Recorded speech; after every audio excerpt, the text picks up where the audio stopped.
Akhirnya mencuat ke publik rencana Cina menguasai sepenuhnya zona ekonomi eksklusif Indonesia atau memasukkan daftar wilayah Laut Cina Selatan. Identifikasi pertahanan udara atau ATSIS adalah salah satu rencana Tiongkok yang sudah 10 tahun ini dibangun. Namun untuk menyukseskan rencana Cina tersebut, Tiongkok pun tengah bergegas dan melakukan segala cara agar bisa menguasai Laut Cina Selatan sepenuhnya, atau menjadikan wilayah laut negara-negara di kawasan Asia Tenggara masuk di dalam peta klaim sepihak Cina di Laut Cina Selatan. Cara licik atau apa yang direncanakan tersebut oleh Cina sebenarnya sudah dilakukan sejak tahun 2010 silam. Hingga tak heran banyak konfrontasi yang terjadi antara kebanyakan negara-negara di kawasan Asia Tenggara dengan Cina, yang selalu melakukan aksi provokasinya menggunakan militernya sebagai daya gertakan terhadap negara-negara kecil. Namun tidak bisa dipungkiri jika konfrontasi tersebut juga turut melibatkan negara-negara tetangga di Laut Cina Selatan, dan termasuk perselisihan Cina dengan Indonesia mengenai ZEE atau zona ekonomi eksklusif yang sering disebut dengan 9 Dash Line, yaitu 9 garis putus-putus. Apa yang dilakukan oleh Cina saat itu sebenarnya memang sudah mendapat kritikan dari berbagai pihak di seluruh dunia. Sebab cara licik Cina tersebut untuk menguasai sebagian besar laut atau kawasan maritim tersebut tidak sesuai menurut hukum laut internasional. Isu rencana atau mencuatnya ke publik terkait rencana Cina kuasai laut maritim milik negara-negara di kawasan Asia Tenggara diungkap langsung oleh salah satu seorang anggota Tentara Pembebasan Rakyat atau PLA Navy Cina. Beliau membocorkan rencana Tiongkok tersebut pada kantor berita South China Morning Post. Menurut salah satu sumber informasi, pertahanan udara Cina yang dibangun itu meliputi beberapa pulau yang bisa menjadi salah satu jalur pertahanan negeri Tiongkok. Di antaranya adalah rantai Pulau Pratas, Paracel, dan Spratly yang berada di jalur laut persengketaan antara Cina dengan Vietnam dan Filipina.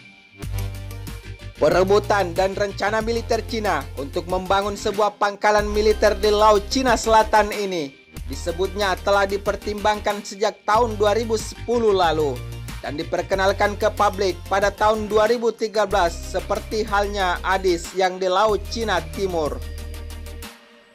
Melalui informasi tersebut juga telah memberi bocoran bahwa Cina saat ini sedang menunggu waktu yang tepat untuk mengumumkan rencana tersebut. Meskipun Tiongkok enggan untuk mengungkapkan apa yang dibeberkan salah satu tentaranya tersebut, namun Taiwan secara belak-belakan pada 4 Mei lalu telah membongkar rencana Cina tersebut. Mengutip dari beberapa sumber informasi terpercaya, jika militer Cina juga mengungkapkan bahwa zona identifikasi pertahanan udara adalah wilayah tanah atau air yang tidak perlu dipersoalkan, di mana pemantauan dan pengendalian pesawat udara dilakukan untuk kepentingan keamanan negara.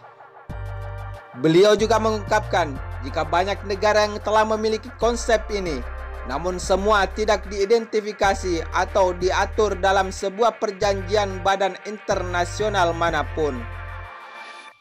Namun menanggapi pernyataan tentara PLA Navy Cina tersebut, salah satu pengamat militer mengungkap, pengumuman rencana militer Tiongkok yang kedua oleh Cina akan menambah ketegangan dengan Amerika Serikat di Laut Cina Selatan. Dan hal itu dapat menyebabkan kerusakan yang tak dapat diperbaiki oleh hubungan dengan negara-negara tetangga di kawasan Asia Tenggara. Selain itu, mantan instruktur di Akademi Angkatan Laut Taiwan di Kaohsiung, yaitu Lu Lixi, mengatakan bahwa pembangunan dan pengembangan pulau-pulau buatan khususnya landasan terbang dan sistem radar yang dibangun di atas Ferry Cross, Subi, dan Trumbu Mixef yang dibangun beberapa tahun ini merupakan bagian dari rencana militer Cina atau Beijing.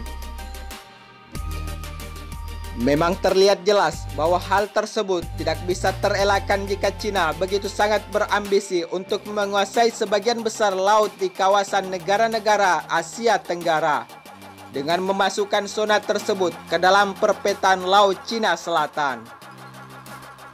Selain itu, di dalam pemantauan atau penelitian untuk membuktikan kebenaran aksi klaim sepihak Cina yang diklaim oleh Tiongkok tersebut, Amerika Serikat mengambil gambar wilayah tersebut dengan menggunakan satelit terbaru untuk menunjukkan bahwa Tentara Pembebasan Rakyat Cina telah mengerahkan pesawat peringatan dini dan kontrol udara KJ-500, pesawat patroli anti kapal selam kaki 200 di Ferry Cross.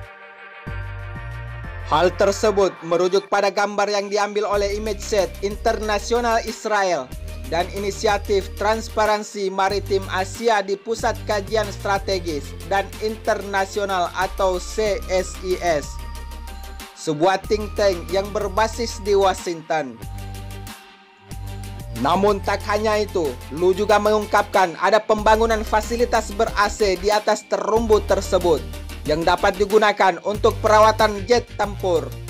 Sebab di wilayah itu bersuhu tinggi dan dapat merusak jet tempur hingga harus ada fasilitas seperti AC. Pembangunan sebuah base pangkalan militer ini memang menjadi salah satu ancaman terbesar bagi negara-negara di kawasan Asia Tenggara. Sebab Cina seringkali melakukan invasi militer untuk semakin memperluas wilayah lautnya di kawasan persengketaan tersebut. Apalagi di wilayah itu, semua alutsista tempur Cina dapat beroperasi. Misalkan saja, Kepulauan Spratly dan Paracel yang saat ini telah dibangun sebagai base pangkalan militer tempur Cina, telah dilengkapi dengan berbagai macam jenis alutsista tempur, dan juga telah diperkuat rudal-rudal jelajah Cina sebagai misi strategis Cina tersebut. Tentunya dengan pembangunan paksa pangkalan militer Cina di kawasan sengketa antara Cina dengan Vietnam dan Filipina, sudah terlihat jelas dan dapat dipastikan bahwa wilayah klaim sepihak hingga pembangunan pangkalan militer itu adalah milik Cina walau Vietnam dan Filipina tidak mengakuinya.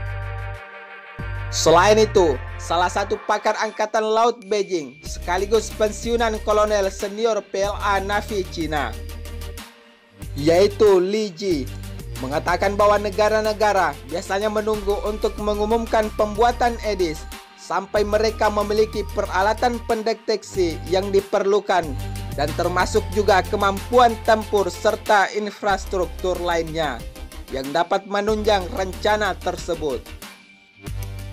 Selain itu, sumber militer Cina lainnya yang berbicara dengan syarat anonim karena sensitivitas masalah ini mengatakan bahwa selain masalah kesiapsiagaan, Beijing sadar bahwa Laut Cina Selatan jauh lebih besar daripada Laut Cina Timur dan karenanya akan membutuhkan sumber daya yang jauh lebih besar untuk patroli. Namun tidak bisa dipungkiri jika Beijing juga seakan terlihat ragu-ragu untuk mengumumkan EDIS di Laut Cina Selatan karena sejumlah pertimbangan teknis, politik, dan diplomatik. Mengingat akan rencana besar Cina untuk semakin memperluas atas klaim sepihaknya hingga menduduki wilayah tersebut, tentunya Indonesia sebagai negara berdaulat tidak bisa lalu berdiam diri dan tidak bersiap siaga untuk semakin memperkuat sistem pertahanan militernya di Laut Cina Selatan atau Kepulauan Natuna. Sebab walau bagaimanapun, Cina sempat memasukkan Kepulauan Natuna sebagai daftar wilayah atau kawasan Laut Cina Selatan. Dan bukan tidak mungkin jika Cina sudah semakin kuat dan berhasil melewati permasalahannya saat ini di kawasan Laut Cina Selatan, akan kembali melakukan aksinya tersebut.